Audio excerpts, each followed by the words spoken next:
અને દરેક જગ્યાએ તમને અલગ અલગ માહિતી મળતી હોય એટલે એક જગ્યાએ તમને સચોટ માહિતી મળી રહે એક સાથે એના માટે આપણે આ જાહેર સભા કરવી જોઈએ કારણ કે આટલા બધા માણસોને રૂબરૂ જવાબ આપવો શક્ય નથી એટલે આપણે એક સાથે બેસાડીને એક સાથે માહિતી આપવી જોઈએ એટલે અહીંથી જે કંઈ સમજાવવામાં તમને આવે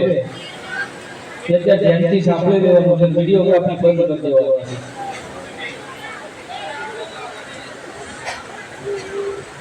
કે હાલ 23 એપ્રિલે આપણે દાદાનો 8મો પાટોત્સવ આવે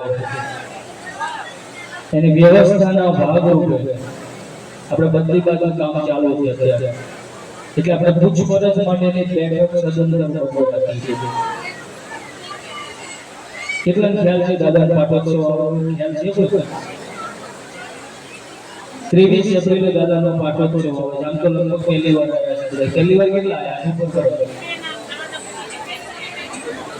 સરસ મૂકી દો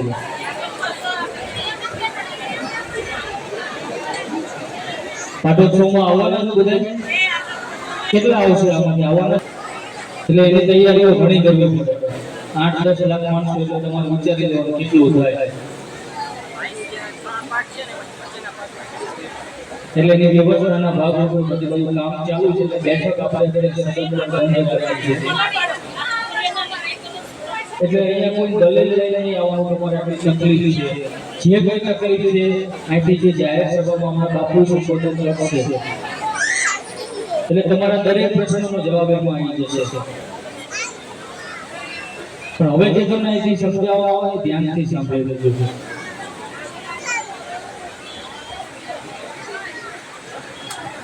કે આપણે બેઠક બંધ છે પણ જે વ્યસન માટે આવ્યા છે દવાખાનાની કોઈ બીમારી લઈને આવ્યા છે જે દવા ન મળતી હોય તો ડોક્ટરે હાથ ઉપર કરી દવા એવા ઘણા આવ્યા છે કોઈ સંતાન માટે આવ્યા છે તો આપણે એને વગર બુકિંગે લઈ લઈશું એના માટે બેઠકની બિલકુલ જરૂર નથી એટલે એને અનુરૂપ હું અહીંથી જે કંઈ સમજાવું માહિતી આપું એટલે ધ્યાનથી સાંભળી લેજો એટલે તમારે વારે ઘડીએ પૂછવું ના પડે પાછળ ઊભા છે બધાને અવાજ આવે છે ને ભાઈ હા સાંભળો તો વ્યસન માટે કેટલા આવ્યા એમાં વ્યસન મૂકવા આવ્યા હોય હાથ ઉપર કરો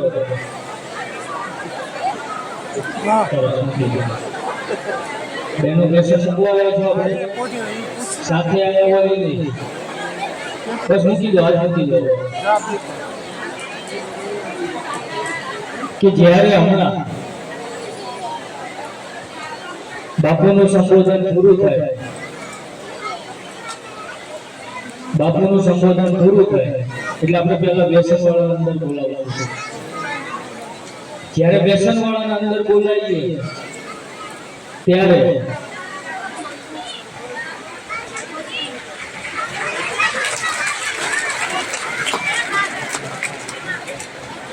જ્યારે વ્યસન વાળાને આપણે અંદર બોલાવીએ એ વખતે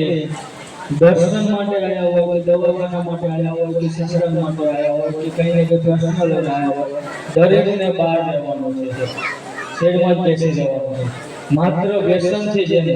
એને જ અંદર આવવાનું છે સાથે આવ્યા હોય એમને જ બેસવાનું છે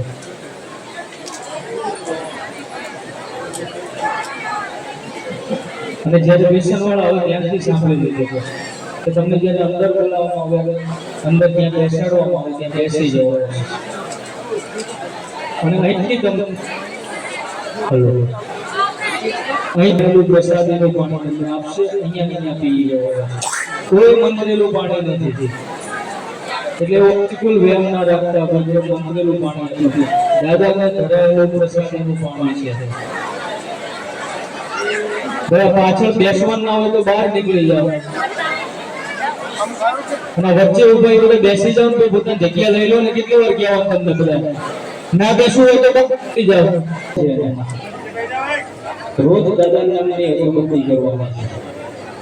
તો પાણી રાખવાની જગ્યા હોય પાણી આવ્યું હોય ત્યાં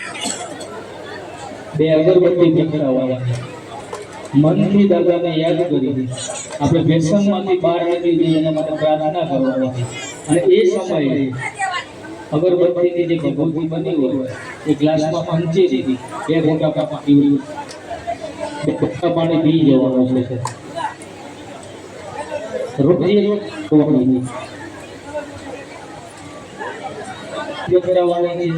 મનથી દાદાને યાદ કરી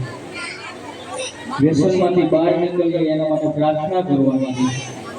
અને એ સમયે જે અગરબત્તીની ભભૂતિ બની હોય ગ્લાસમાં પંચેરી 2 ઘૂંટા પાણી પી રોજ એક વાર કરવાનું તમારી શક્તિને અનુકૂળ થાય એક વાર આ કરવાનું દરરોજ અને 21 દિવસે વ્યસન બંધ થઈ જાય એટલે દાદાના દર્શન કરી જવાના દર્શન કરીને જાઓ એ પછી છે અગરબત્તી ચાલુ રાખવાની છે પાણી પીવાનું ચાલુ રાખવાનું છે જ્યાં સુધી તેટલા પૂરેપૂરો આત્મવિશ્વાસ ના આવી જાય કે હવે આપણે પીવાનું બંધ થઈ ગયું એવો આત્મવિશ્વાસ જ્યાં સુધી ના આવે ત્યાં સુધી દાદાના દર્શન કરી દેવાના અગરબત્તી કરવાની અને એનું પાણી પીવાનું વ્યસન વાળા સમજણ પડી ગઈ ભાઈ હા કે ના તો બોલો તો કેટલા બંધ કરીને આવશે આમાંથી હવે પરાણાય નહીં આટલા જ કેટલા કરશે બધા હાથ ઉપર કરો ફરીથી સરસ મૂકી દો હવે દવાખાના માટે બીમારી લઈ હાથ ઉપર કરો તો અહીંથી કોઈ ચમત્કારનો દાવો અમે નથી કરતા કે તમે અહીંયા આવો એટલે મટી જાય અહીંયા તમારી શ્રદ્ધા જ કામ કરશે એટલે અમારી પહેલી સલાહ એ હોય છે કે ડોક્ટર પાસે છે જો જે કંઈ સારવારની જરૂર હોય સારવાર કરાવજો છતાં દવા લાગુ ના પડતી હોય રિપોર્ટમાં કંઈ ના આવતું હોય બીમારીમાં કોઈ જ ફરક ના પડતો હોય તો આપણે એના માટે તદ્દન પ્રાર્થના કરવાની છે તમારી પહેલા હજારો માણસો અહીંયા દાદાને પ્રાર્થના કરી રહ્યા છે અને એમને રાહત થઈ છે પણ અમે અહીંયા કોઈ ચમત્કારનો દાવો નથી કરતા જેવી તમારી શ્રદ્ધા એવી દાદા તમને આપશે અને બાપુને મળવાનો આગ્રહ ના રાખતા કે બહુ મોટી બીમારી છે બધે ફરી લીધું બધે ફરેલા અહીંયા આવે છે એટલે તમારી પાસે જે પાણીની બોટલ હોય એ અહીંથી ભરી લીધો અને જ્યારે દર્શન માટે ખુલે ત્યારે દર્શન કરવા જાઓ ત્યાં આગળ પ્રસાદીનું પાણી બદલે છે તમને અને કાલથી જેને તકલીફ છે એને એ પાણી પીવડાવવાનું છે એ પાણી કઈ રીતે પીવડાવવાનું તો ઘરે આપણે બીજી એક બોટલ બદલેવાની પાણીની એની અંદર પ્રસાદીનું પાણી 2 ઘૂંટા જેટલું ઉમેરી દેવાનું અને સવારથી જેને તકલીફ છે એને પાણી પીવડાવવાનું છે એ પાણી પૂરું થઈ જાય પછી ઘરનું પાણી પીવડાવવાનું આ રીતે રોજ એક બોટલ પાણી બનાવી લેવાનું અને જેને તકલીફ છે એને પીવડાવવાનું છે અને પરિવારમાંથી કોઈ એક સભ્ય રોજ દાદાને 2 અગરબત્તી કરવાની પાણી આવી અગરબત્તી પ્રગટાવી 2 મનથી દાદાને યાદ કરી જે કંઈ તકલીફ છે એના માટે પ્રાર્થના કરવાની અને પછી એને 12 શાખા લગાવી દેવાની અને હાલની પરિસ્થિતિ કરતા તમને એમાં રાહત દેખાય તો મહિને 1 વાર દર્શન કરી દેવાના બીમારી